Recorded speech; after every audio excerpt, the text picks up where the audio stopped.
over land. Wow, we don't even have it, and they've banned it. Yes.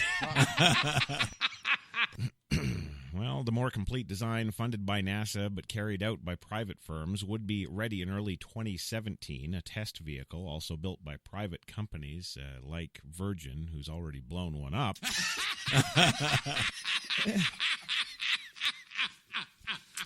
Will be ready for takeoff as early as the fall of 2019 if the space agency can find the money. However, ferrying radio people from New York up to space for free isn't getting them anywhere ahead. There you go.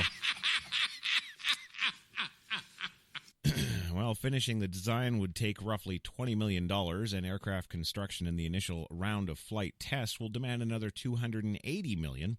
President Obama has asked Congress for the funds, but as Bolden said Monday, it's now up to Congress to see the wisdom of what we've proposed. And the fact that Obama has proposed it, I think, has probably set us back 20 years.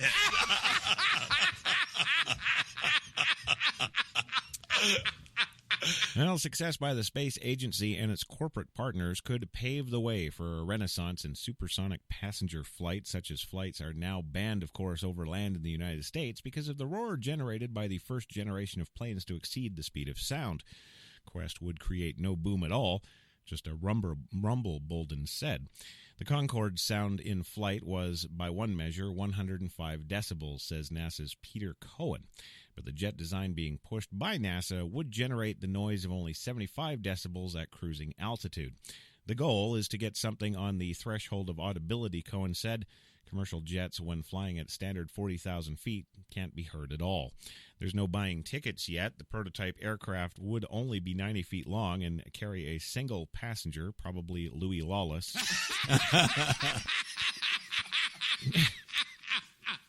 Well, no, I had to offer NASA something to get us up here. So. Yes. Yeah, so you love to do that kind of stuff. You always did. Yes, sir. So I offered you in your butthole.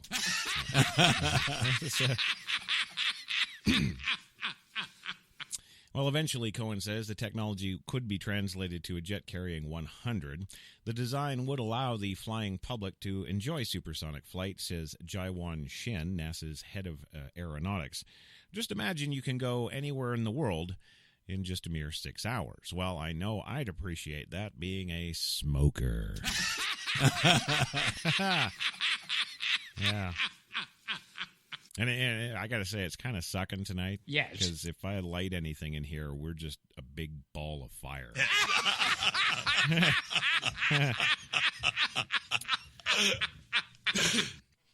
So I won't be doing that. I'm just enjoying the thrill and excitement of being in orbit. Well, moving on tonight, Apple news. That's right, the big decision has come in. Well, is it big? Is it news? I don't know. Let's wait and see. That's right. New York today, a federal judge in Brooklyn on Monday denied a Department of Justice request for a court order that would force Apple to bypass the security passcode on the iPhone of a criminal defendant in a drug case. In a ruling expected to influence the outcome of Apple's fight with the U.S. government, of course, because this isn't that yet, and don't get your panties all excited there. Well, of course, that fight with the U.S. government over the San Bernardino killer's iPhone, Magistrate Judge James Orenstein ruled that the government lawyers have failed to establish that the federal All Writs Act the government relied on to seek the order applies to this case. The question, of course, is not whether the government should be able to force Apple to help it unlock a specific device. It is instead whether the All Writs Act resolves that issue and many others like it to come, he wrote. He concluded that it did not. Well, that's just that judge. Who's ever heard of him before?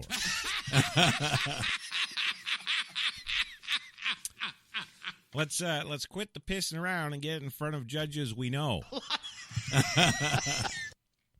Well, the decision comes on the eve of congressional testimony by Apple to the FBI to a House Judiciary Committee over encryption and privacy. In a high-profile dispute with federal government, Apple says it will refuse an order by the judge in California to unlock that iPhone used by one of the terrorists in the December shootings in San Bernardino, California, which left 14 dead.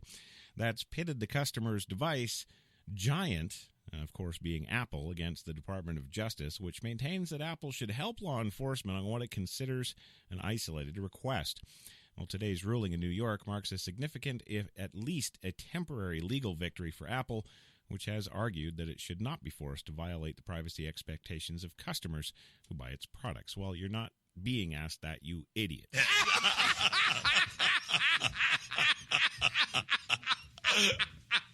Yes, he says, after reviewing the facts in the record and the parties' arguments, I conclude that none of those factors justifies imposing Apple the obligation to assist the government's investigation against its will, wrote Orenstein. Therefore, I deny the motion.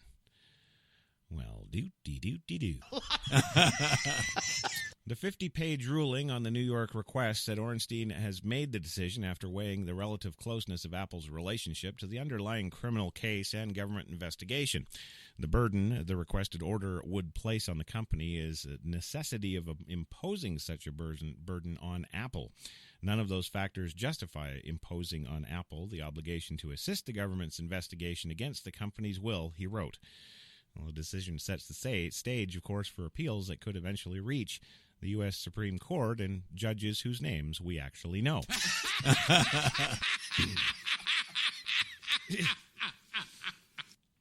Well, the Department of Justice spokeswoman Emily Pierce issued a statement today saying that the government was disappointed by the ruling and plans to appeal it to a Brooklyn District Court judge.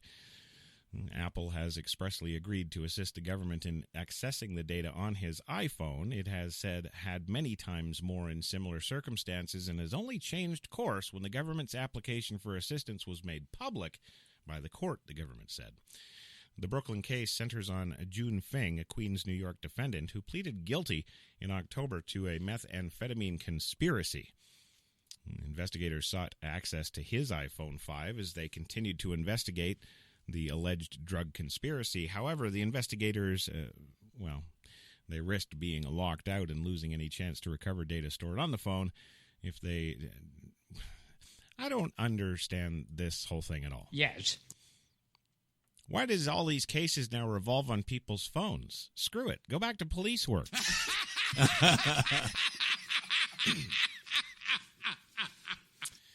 Well, California Magistrate Judge Sherry Pym, who is presiding over the legal struggle for data on the iPhone of the San Bernardino shooter Saeed Farouk, would not be bound by the Brooklyn ruling, but both sides expect that Pym will consider the legal reasoning in Orenstein's ruling as the California case continues.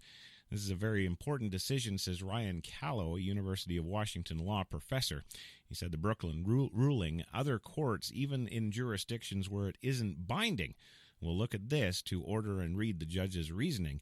And though the exact context will be different, the principle that there are limits to what the All Writs Act can compel will be interesting to all cases involving the Act. Both the Brooklyn and San Bernardino cases are early legal stages, of course, where arguments are heard by magistrate judges who stand well below district court judges in the federal court system. That could signal a lengthy appeal process unless the case is fast-tracked by a higher court. Chances of that, 3%. Yes. So, yeah, I figured 2017 we might see some movement. Yeah. On, Trump moving into the White House. Yes. This case, probably not till 2020.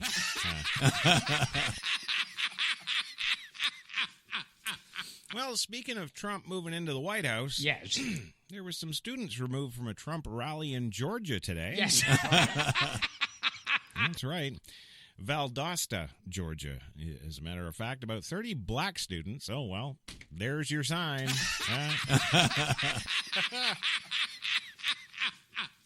That's right. 30 black students who were standing silently at the top of the bleachers at Donald Trump's rally there Monday night were, of course, escorted out by Secret Service agents who said that the presidential candidate had requested their removal before he began speaking.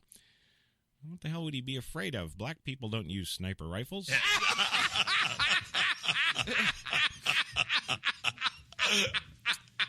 Well, the sight of the students who were visibly upset being led outside by law enforcement officials created a stir at the university, and that was a whites-only campus until 1963. We didn't plan to do anything, says tearful Taja Davis, a 19-year-old mass media major who was among the Valdosta State University students who were removed. They said, "This is Trump property. This is a private event, but I paid my tuition to be here." Well, Trump has regularly been heckled by protesters at his campaign rallies, but tensions have increased after he came under fire on Sunday for not immediately condemning support from a prominent white supremacist. Oh, right, that leader of the KKK that was hugging Hillary. Yeah. Well, I don't actually see the problem. Yes. Hillary, if she wants to hug the KKK leader, she can. Yes. But, Donald probably thinks that because, he's a Republican. Yes. And she's a Democrat. Yes. Well, he's got to do the opposite. So why is he going to bother to, Yeah.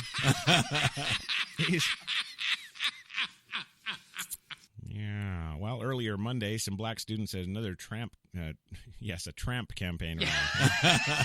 A Trump campaign rally on the campus of Radford University in Virginia were led out by Secret Service after they began chanting, quote, "No more hate, no more hate. Let's be equal. Let's be great." Yes. To which Trump said, "I ain't giving you any of my $50 billion."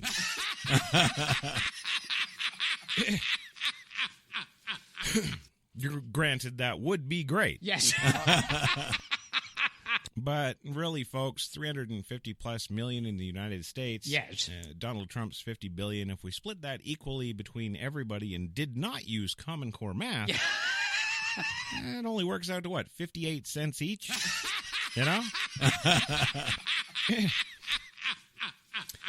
Well, the two campus rallies took place just one day before the high-stakes Super Tuesday, when 11 states hold GOP contests, including a collection of southern states. Trump is poised to lock down enough delegates to give him the sizable victory and possibly an insurmountable lead over his GOP rivals. God, wouldn't that be nice? Then everybody could shut up. Yes. Well, during his remarks in Valdosta, Trump said that he's leading a movement. "I'm just a messenger," he said. Later, Trump said that his whole life had been about making money, but now I'm going to be greedy for the United States. As the audience roared, "I'm going to take, and we're going to become great again." Period. Yeah. Well, Karen Clendenin, 58, a victim's advocate at the local district attorney's office, says that she was very impressed and that she will vote for Trump on Tuesday in Georgia's primary. Clendenin said that she wrote her Trump T-shirt Monday, or wore her Trump T-shirt Monday, even though she was a little embarrassed because it made her tits nipply.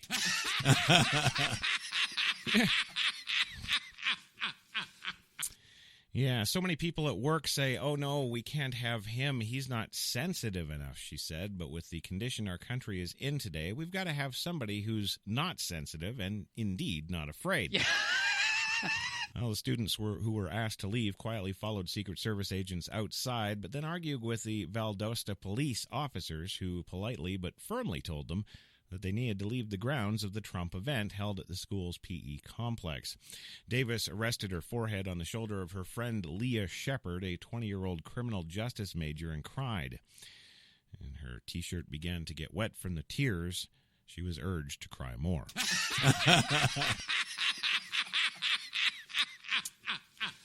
Well, after a barrage of criticism for failing to denounce support from former Ku Klux Klan leader David Duke during a CNN interview broadcast Sunday, Trump this morning, said that the problem was that he had difficulty hearing Tapper's question because of a very bad earpiece that CNN had given him. "I think he's ignorant," says Clinista Sims, an 18-year-old biology major who wasn't among the students escorted out by security. Sims said that she intended to stay seated throughout Trump's entire speech, whether he liked it or not.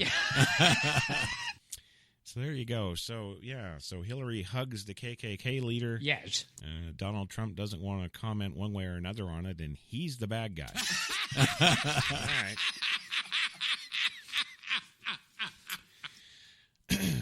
I don't. That's another thing. Yes. Yeah, America's interpretation of things that happen. Yes. It's retarded. It's just completely retarded. I mean, it doesn't even make any sense. Use power. That's why power is corrupt, and it is. We see it every day. We see it in every job. It's the same thing.